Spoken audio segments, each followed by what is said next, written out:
Hello folks, how's it going? Hope you're all having a really good day. It is Saturday right now, but I've got 10-20 minutes before we go and watch some wrestling downstairs. So I'm going to be doing some hobby nightmares whilst I can, whilst I've got the family distracted.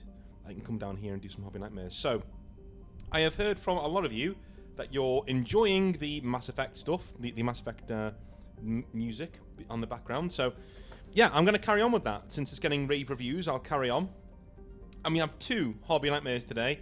Hopefully they're going to be good ones, because I've not had time to read through these beforehand yet. So let's jump in first with Chris. How's it going, Chris?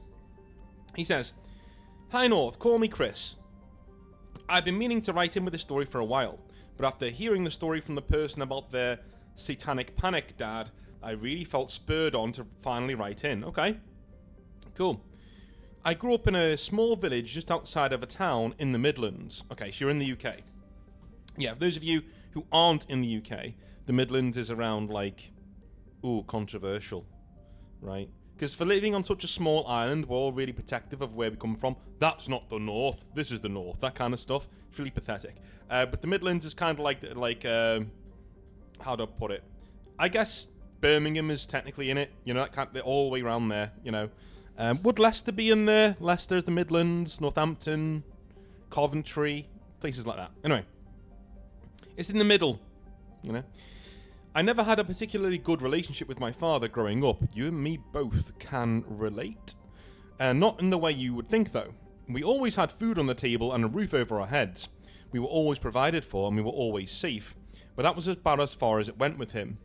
For the majority of my life until my 20s, I'm in my mid-30s now, I could probably count on one hand the amount of positive things my dad said to me. So was he a tough love guy, or was he just like an absent love guy? I don't know.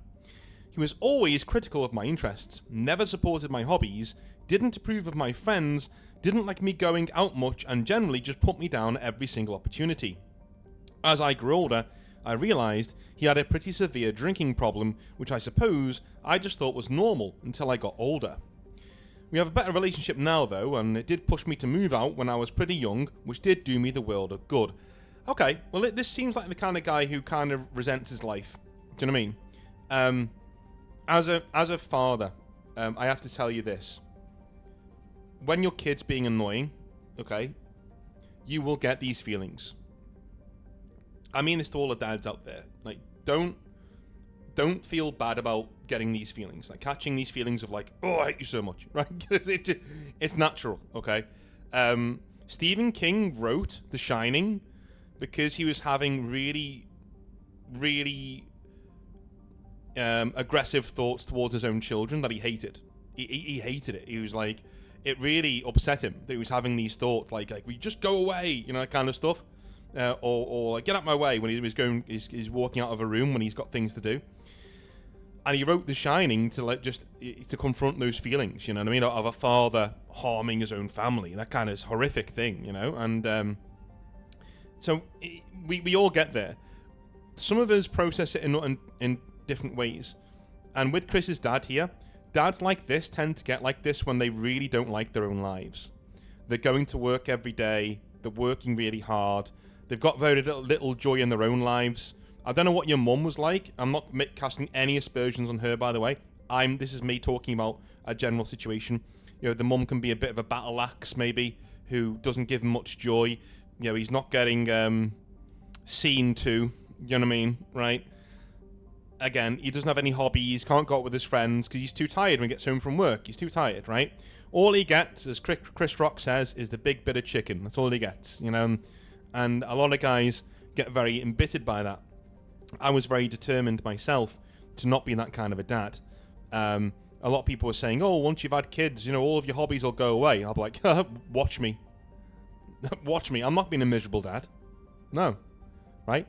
I'll be with somebody who I can partner with who can, you know, be that kind of a person with me, right? They can actually help me out. Anyway, moving on from that. Moving on. Okay. On with the story. I first discovered Warhammer when I was over at my older cousin's house. I wasn't even 10 at the time, and my cousin was probably in his mid-teens. Okay. I was up in his room bothering him and watching him play on whatever ancient game console he was on, when I noticed the blue spaceman that looked like Darth Vader with a big red gun. He told me they were called Space Marines and gave me one to take home with me.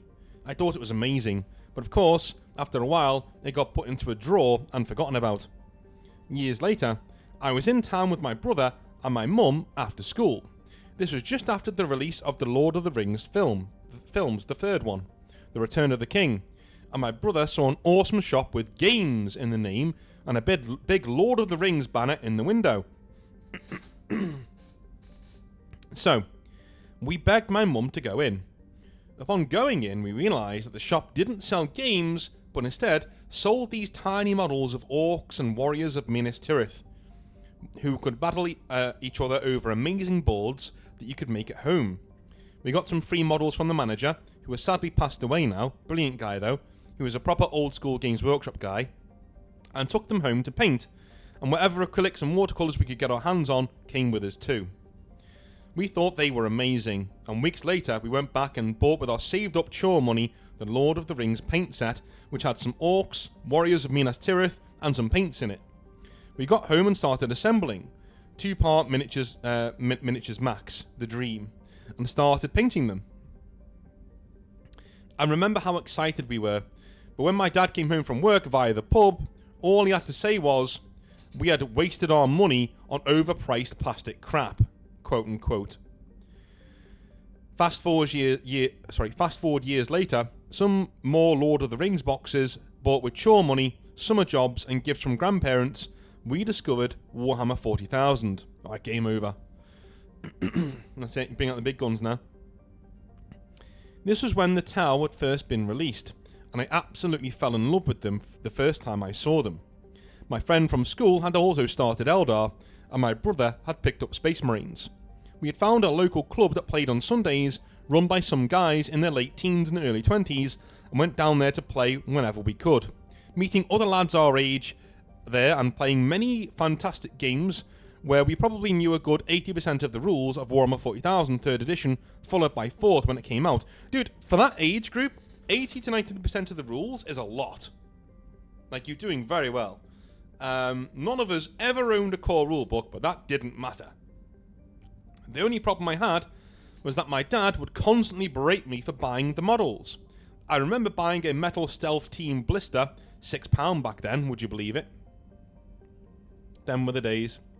And getting home already excited about how I was going to paint them for the battle was one of my friends at the club on Sunday, when my dad, who was sat in the kitchen as I walked in, saw what I had and absolutely lost his shit at me for wasting my money on this crap, quote unquote. I was reduced to tears by the end of it, and he made me promise to not buy any more models again. Ironically, at the time, I was so gaslit into thinking he had a point that I was honestly put off even playing for weeks. When I look back on it, I realise how laughable that was, since I had a grand total of 1 Tau Codex, 1 Crisis Battlesuit Commander. At the time, this was just the plastic Crisis suit with a different colour helmet, and the Metal Commander upgrade kit didn't come out until 4th. 1 normal Crisis suit, 12 Fire Warriors, 6 Gun Drones, an Ethereal and 16 Kroot.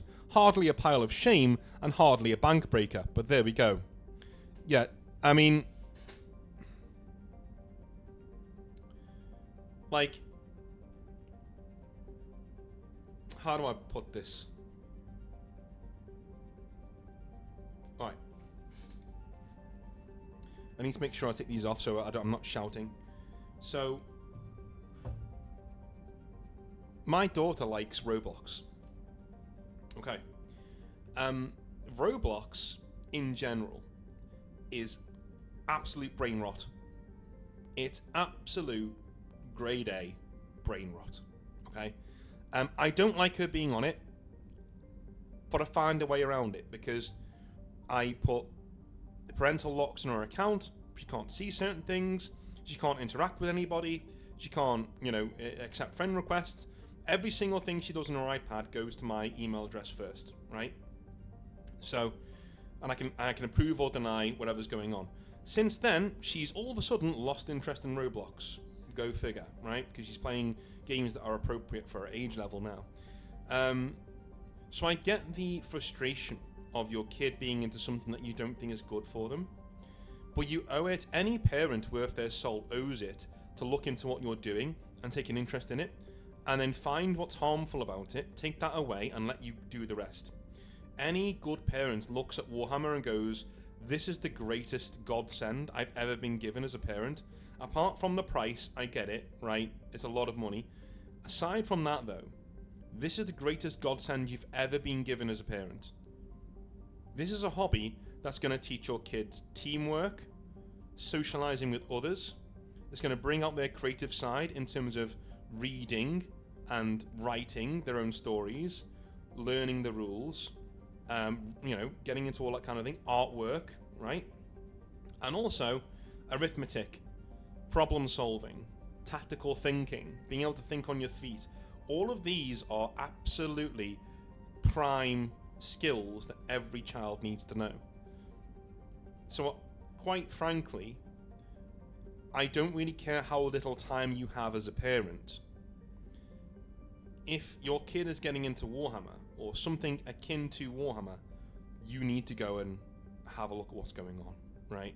The fact that your dad just sidestepped this and just made you feel like absolute crap for it is, not gonna lie, it's pretty shitty behaviour. But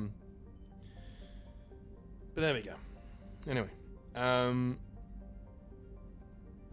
okay, for my 12th or 13th birthday, I remember asking my mum for a hammerhead gunship. I love how you keep going back. I keep getting, like, your dad just puts down, like, a barrier. Promise you won't do this anymore, son. Okay, Dad, cool. And then, like, you go, can I have a hammerhead gunship for my birthday? Good on you. Don't give up. And then I remember hearing my dad go absolutely mental upstairs when he found out how much they cost. £20 to be precise. Which is a lot back then. And then feeling dreadful about building it, and even asking my mum to take it back and just keep the money. Thankfully, she convinced me not to, and I still have it to this day, although it has been repainted a few times since then. I didn't give up, and I kept playing at the club until it shut down, and then the local Games Workshop. This did a massive amount for my confidence and social skills, since I didn't have much of either at this time. Yeah, and if your dad had his way, you'd have neither now. So, yeah. There's more stories like this over the years where I would buy a model and hide it away, or feel ashamed for enjoying my hobby. But in general, I did keep it. I did keep at it in some form or other over the years. I stopped playing when I discovered drinking and women, but carried on painting, and got back into the game after a big fight with my girlfriend at the time. At a loss as to what to do, I got my models out of the loft and went down to the local Games Workshop, by this time to play 5th edition Warhammer 40k. At the time, it was such a little thing, but it was probably one of the best decisions I'd ever made. I've met so many people over the years playing Warhammer, some of which I've been friends with for most of my life at this point. We've watched each other get married, have children, buy houses, and mature from little kids into adults, supporting each other along the way. And while we all drifted away from playing modern 40k after 8th edition, we still meet up to play Horus Heresy 2.0 or 40k 3rd edition, Old World, Bolt Action, Lord of the Rings on a regular basis, wherever you can throw a stick at. There's something really nice about having a hobby we can all enjoy together, as most of us are past going out every single weekend and getting on with it, since most of us have to be up for the kids the next day. This is a bit of a ramble, but the point I'm getting at is I don't feel ashamed of the hobby, and don't let other people put you off doing anything or something that you love. I've got very close friends that I made playing football, close friends that I met at the pub, and close friends that I met playing Warhammer. I've travelled all over the country to Heresy events, where I've met some great dudes, who I still see to this day.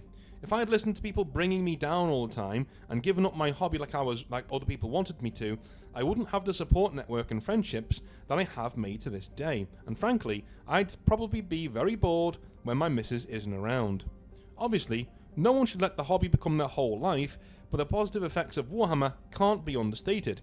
It isn't the only thing that has been a net positive in my life over the years, but it's definitely one of them. Thanks for reading, Chris. Well, awesome. That's awesome stuff, man. And yeah, you're right. You're right. I second everything you said. Let me take a quick sip of my drink. It's Saturday, by the way. And Saturday means, you know, We're imbibing of the spirits. That'll put some chest on your hairs. Right, moving on. Alright, we have Kent next. How's it going, dude? He says, "Hello, North. I've been listening to your channel for a couple of years now, and I think I have finally experienced something that could warrant a hobby nightmare. Especially seeing as I would like an unbiased opinion on who exactly is the nightmare in this story, myself or Bruce. The subject of this story, name changed of course. Another note, as the global community for this game is fairly small, I'm going to keep some details vague in an attempt to keep the people in the story anonymous, and I would feel horrible and terrible if some of the more embarrassing aspects of this story came out." Alright, cool. I want to give a bit of context before getting into this, as this story is about hero clicks. Here's a quick primer to get you started. Okay, I know this guy, hero clicks sounds like a kid's game, but like this is written in such a, like an essay format. Do you know what I mean? Like this is clearly an adult. Right, so then let's move on. Here's a quick primer to get you started on what hero clicks is all about. Number 1, Hero Clicks is a miniatures game that sells pre-painted and assembled miniatures, and yes, the paint jobs are about as bad as you expect. Nowadays, the sculpts are decent though. Number 2, the intellectual properties in the game are primarily Marvel and DC Comics, though over the years they have had many IPs such as WWE, Ninja Turtles, Lord of the Rings, video games, etc. Alright. Our local group had managed to attain the privilege of hosting a somewhat prestigious regional event. Some people were driving hours to be there, and we even had someone fly from the other side of the country to play, so the stakes were definitely larger than our casual weekly meetups. To give you a sense of scale, there were 7 local players and 6 out-of-towners, with the 2025 global average at the time of writing for these events at 19 players. Here's a bit more context on list building and playing a game of hero clicks. Dude, I love this. Whenever you guys send in a hobby nightmare and it's not 40k or like Dungeons and Dragons, if it's not one of the big ones, okay, explain what you're doing. It's brilliant. I love reading things that it gives people such context and they get a real grip on your story, alright, so they can see what you mean when you say certain things. Alright. Here's a bit more context on list building and playing a game of hero clicks. Number 1. List building works similar to Warhammer. Each model has a points cost, and you build a maximum points limit as determined by the game judge, normally the tournament organizer. Number 2. Hero Clicks uses 2x2 paper maps with printed on grids for movement and terrain. These are designed by the developers and are purchasable in non-blind products like starter sets or available as tournament prizes. Number 3. The game begins with a 2d6 roll-off. The winner of this gets to choose one of 2 options.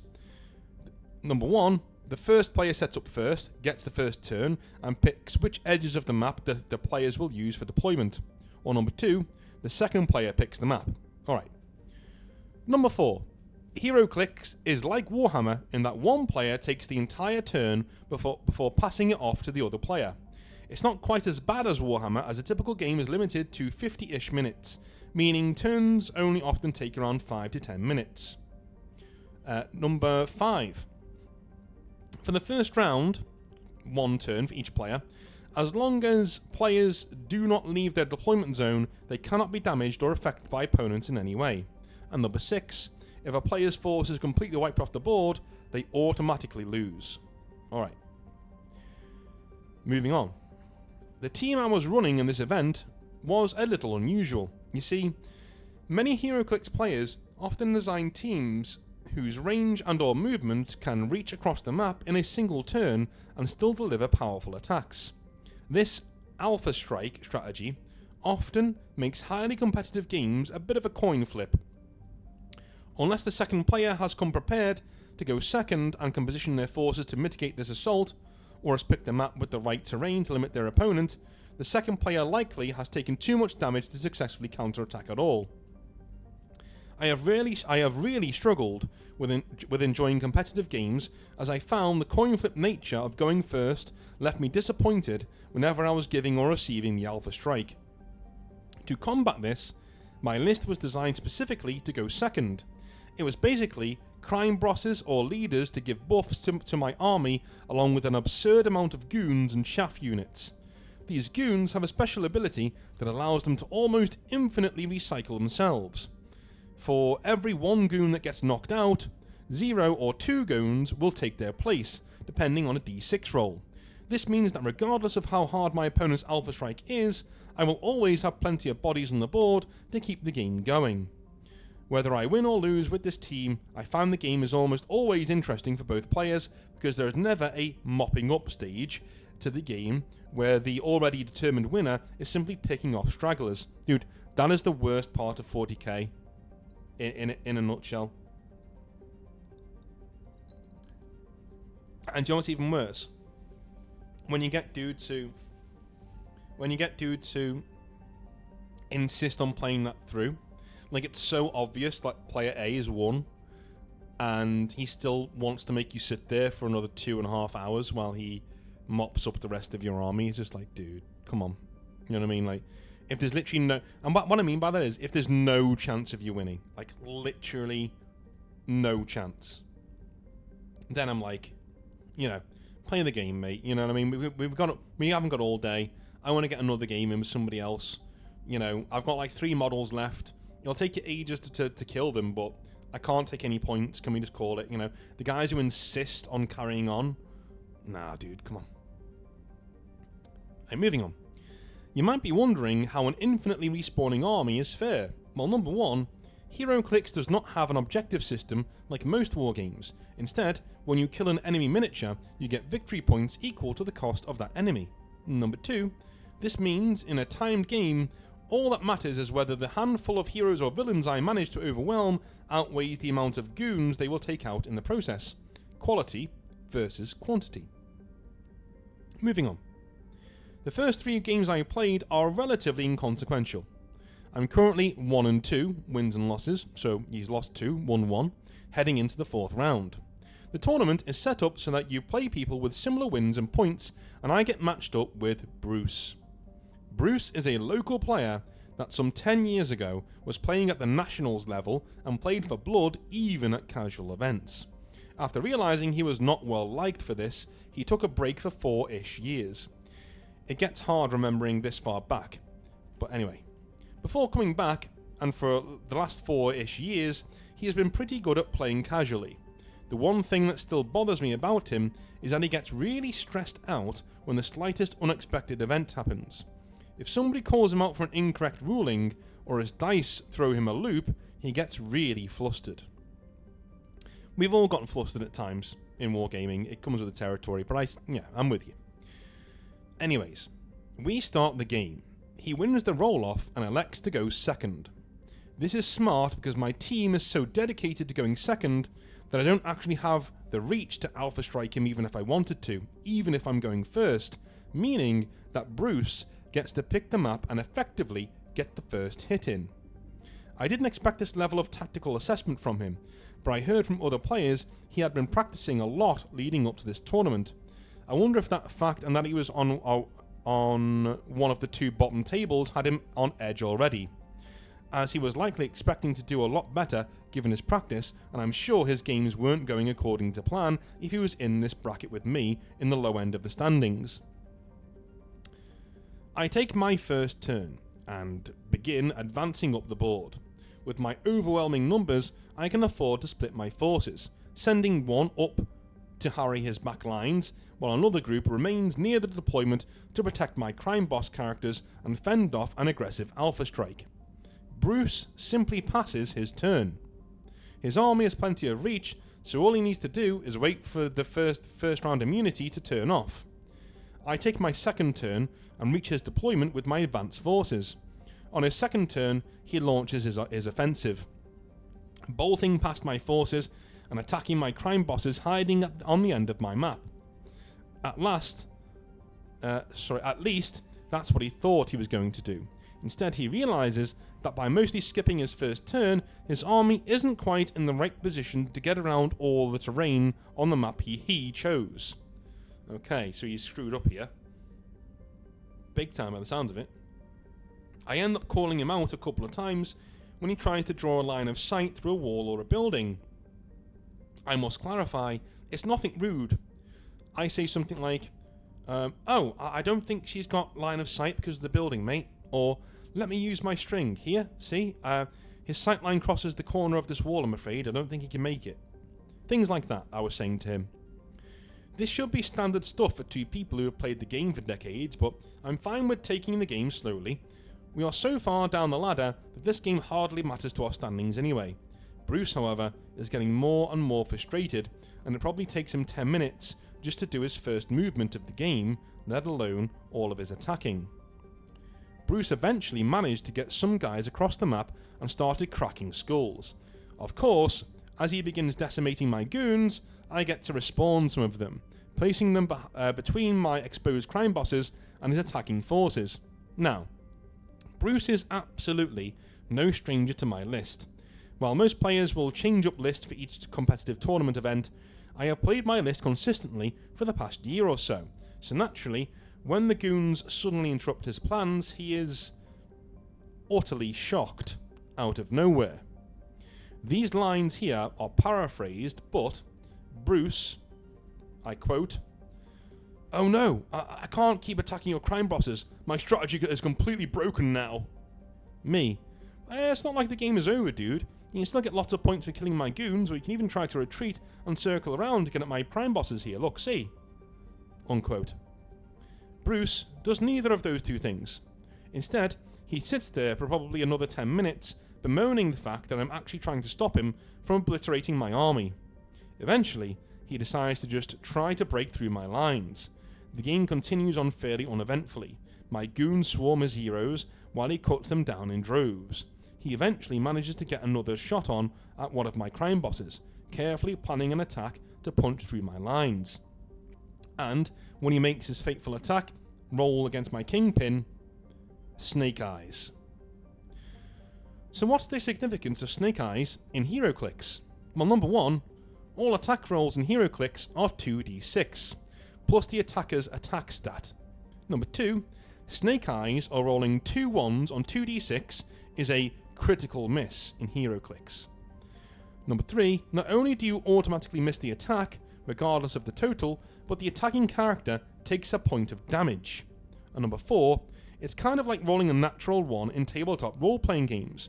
Not only do you fail, but likely the GM will give you some kind of extra penalty as well. So moving on. Bruce doesn't have many characters with reroll effects close enough to remedy this. As I'm saying, "Oh man, that's such bad luck, sorry dude," I am interrupted by a sound somewhere between a choke and a sob. I look up from the dice to see Bruce holding back tears, his head in his hands. Oh my god. Oh my god. Okay. This might be a good time to mention that I'm in my late 20s, which means Bruce has to be at least in his mid-30s. He's got a wife, a job, and kids. HeroClix does not use a chess clock. If one player takes 40 minutes of the game and the other takes 10, that is fair and square, I guess. The only way to combat this is by asking a judge to step in. Of course, our judge is going to be busy with the rules questions at other tables, and it's kind of hard to enforce something like playing at a reasonable speed. Yeah, that's why we use chess clocks in 40k. I honestly feel that any game worth its salt that's competitive kind of needs chess clocks. I should have used them for OPR in Exile Fest, but I didn't need to because it was such a balanced, cool game that we were playing. It was fine. And we had 1 or 2 rules queries, but no like speed queries.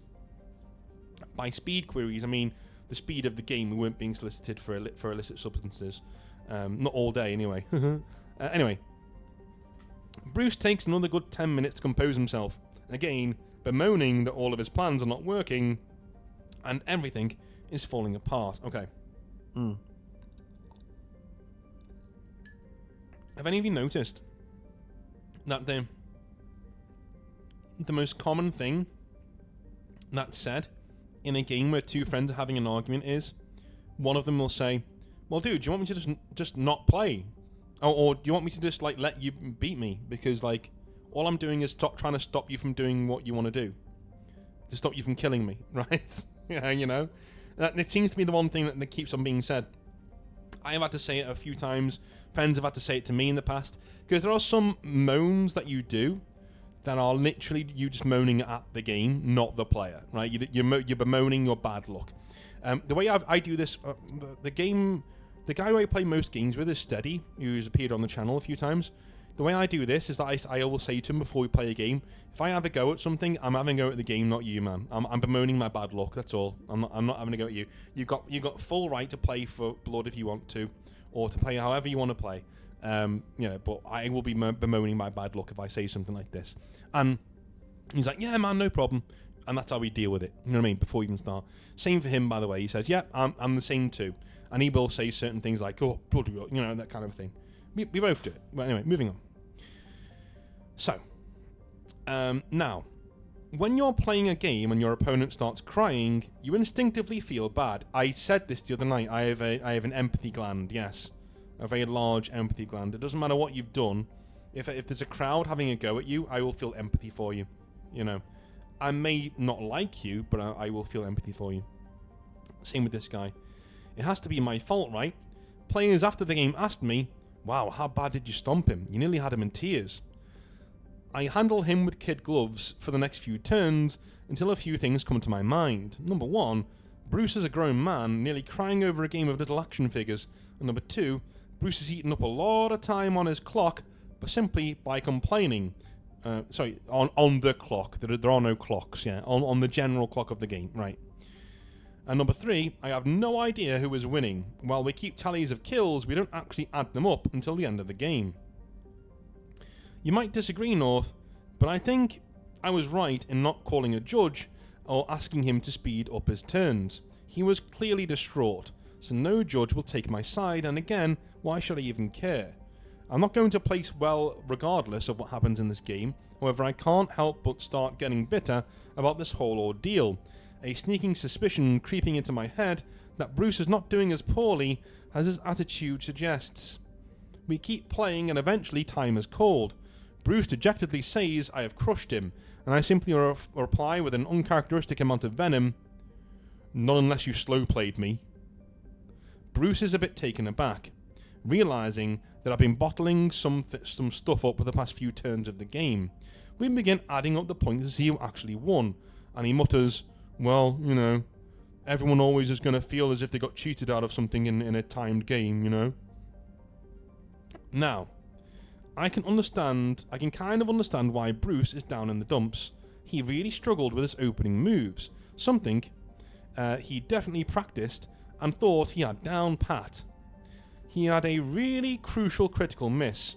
Out of a handful of times he has faced my list, he has never beaten it, and at the end of the game, he looks at the board and says, you have me completely outgunned. Now this is true, but again, think about the context. My list constantly generates more goons to fight, meaning that my army likely has the same or even more goons than they started the game with, while his characters don't come back, meaning that it always looks like a victory for me at the end. But again, all that really matters is who has more points in the dead pile, not who has more points on the field. I bet you he wins. I bet you Bruce wins. We add up the points, and it turns out Bruce wins by the narrowest of margins.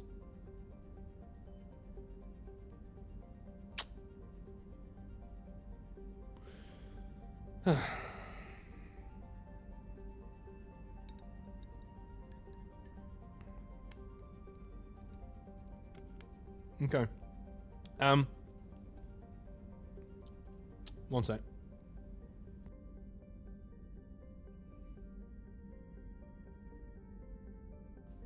Sorry, there was something going to fall off my desk, so I had to stop it from clanking onto the microphone. Right, so there's a few things here. Number one, a lot of people are going to say that you should have called the TO over, and now, whilst I kind of get that, I'm also thinking that from what you've said, it's just not worth it. If this guy is already distraught over how it's going, the only thing you could have done is explain to him why the amount of things on the battlefield don't really matter, right? More clearly. Before all I know, you did that, right? I mean, calling the tier over, getting him to speed up. Honestly, I think this is a perfect storm, because I don't want to think that this man's hoodwinked you, but I kind of do think that he's thrown his toys out of the stroller, right?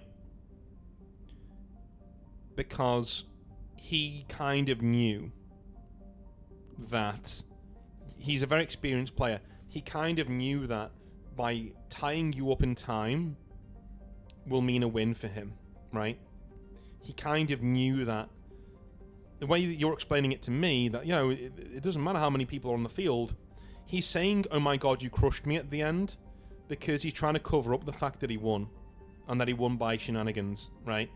That's just the feeling I'm getting. I'm getting the feeling that he knew what he was doing. And now, here's the thing. He was actually this upset. I firmly believe he was actually this upset. He wanted to win normally. He wasn't upset by the fact that he was losing. He was upset by the fact that now he had to resort to this. Because he wanted to beat you normally, right? When that didn't work out, he resorted to tears. He resorted to stalling, because he knew if he could keep you to like turn 2 or 3 by the end of the game, he's going to win via timeout. And winning's all that matters to him. And to try and cover that up towards the end, he said, oh my god, you crushed me, and stuff like that, to try and cover up his tracks. That's what I think's happened here. Just by what you've said. But let's move on. If I killed a single other figure from his army, I would have been the winner. Yeah. Now, this should mean that between our skill as list builders, list pilots, and luck, these factors have all arranged out to mean that we were roughly evenly matched. Except, I just had to coddle this man-child for the last half of the game. As we confirm the points, Bruce begins to smile, realising he has overcome what he sees as a great challenge. And then I say, with all the bottled up bitterness I can muster, I know it's hard, but it's pretty shitty to have a shitty attitude when you're winning. I said. Good. Yeah. After this, Bruce looks like I just slapped him in the face. Okay, I need to confess something. I did this by accident once when I was in university, right? I was playing against the guy who was an orc player, and he was insanely good. And it looked like I was getting my backside handed to me with my army, playing 40k, right? And I wasn't very experienced, so I thought I was, right? You know? So I was getting really frustrated and really bitter about the outcome of this battle, right? And by the time we got to turn 5 and finished up, like, my enemy was like, yeah, you won. But he said it in such an accusatory way. Like, you were like, in a mood for most of this game, and you won. Like, how dare you do that to me? Like, you put me through that, and I didn't even get to win. Do you know what I'm saying? And I felt so rotten. Like, it really lit a fire under me to never, ever do that shit again, and I never have, right? Like, it just made me feel bad. And I apologised. I offered him the win back, said, listen, my attitude was not good, blah, blah. And he agreed. I said, no, you won fair and square, man, but just make sure 40k is one of those games you never know how things are going to turn out, and I took that to heart. You know, nowadays I only ever call out people who play in bad faith, and that's like 1 in 10. You know, 1 in 10. And I don't play many games of 40k, but I've done this. This is what we do in Hobby Nightmares, right? We're truthful to each other, and, you know, I've been this guy, you know, once, and it didn't feel good. I felt like I ruined somebody's day, and it wasn't great. I wasn't as bad as Bruce. I will say that. I wasn't doing it on purpose to, like... The difference between me and Bruce is that Bruce has been delaying this, hoping for this result. He's hoped for this result. He knew what he was doing all along. Do you know what I mean? After this, Bruce looked like I just slapped him in the face, which isn't too far off, I guess. I'm not usually this aggressive, and I immediately went to the washroom. While in there, I figured I had to take some of my own medicine. If this game wasn't worth crying over, then it wasn't worth kicking Bruce while he was down. I came back to the deflated Bruce, offered a handshake and said, "Sorry man, that was too far. Good game, Bruce." Well, good for you, man. Good for you. After finishing cleaning up, there was a supper break in the tournament, so me, Bruce and another local player went for supper, and I think we just kind of went back to normal, friendly chatting, which is a little weird, but maybe that's just the kind of thing we are able to do as guys. It is, yes, it is. Dude, like, literally the other night I had a disagreement with a mate over Discord, and quite a vehement disagreement, and then we carried on talking, and within like 5 minutes we were back to normal again. Like, it was like it never happened, you know what I mean? It's just what men do. I've heard from a few other players that Bruce has been talking about feeling bad about playing slowly against me, but after thinking about it for a couple of months, that's not what I'm frustrated about. It's just aggravating to be made to feel like I'm the bad guy. I've played against people who are bad, who had a bad time, were just bad. Hell, when I was playing this game at 6 or 7 years old, I cried a few times when I lost too. I've dealt with slow players eating up the clock, and I've certainly dealt with bad winners, but all three at the same time just seems a bit too far, especially from a grown man who should be older and more responsible than me. So ends my story. I cannot express my appreciation enough if you end up reading this out. If I could ask one more favour, please let me know who you think is in the wrong here. Should Bruce have manned up, or should I have been more considerate of his struggles? If you enjoyed the story, I think I could write one more about me dealing with some smaller, more isolated moments of nightmarish scenarios through gaming through the years. Those should have a little less hobby context required, and thus hopefully be a little bit more brief.